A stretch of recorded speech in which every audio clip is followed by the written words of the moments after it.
extensive research in January this year after the election.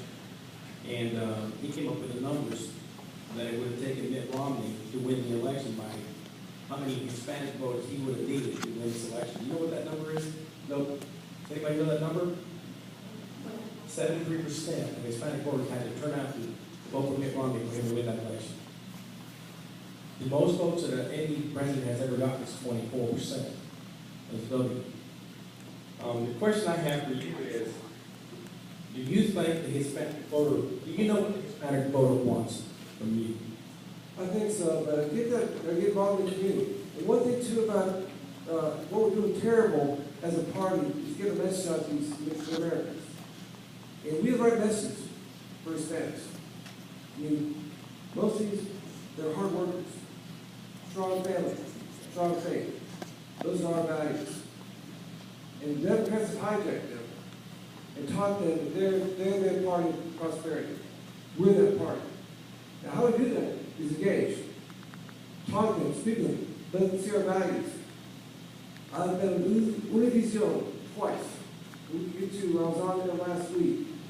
Not attacked, stood firm, said border security, border security, border security. They played it over and over and over. Get that message out, not get hostile. Just tell people the truth. We got to learn a lesson. I've said it over and over. 86 was a big mistake. You can't make that mistake again. The Senate bill does just that. And that's why that bill is DOA in the House. Part of the Immigration Reform Act has what they call W visas.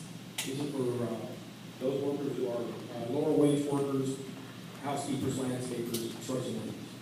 Question is, how would Homeland Security keep up with this people going under the radar and not returning back to their country of origin?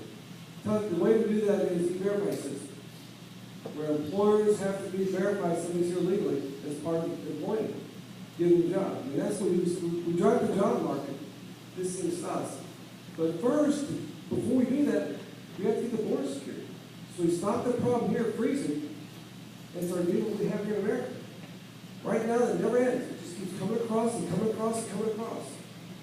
It keeps changing. We're always going to be behind. Yeah, but the guest worker visa, the W visa, if they don't get employment, the employer can't keep verifying it. How do we keep up with those people? If they're not employed, you're not verified. Yeah, tough job. What's the point? That's tricky answers. We have to do that, though. Again, that's another problem with the Senate bill. That's wishful thinking. We get these people over and track them. We've proven that 40% that come here legal right now go on track them.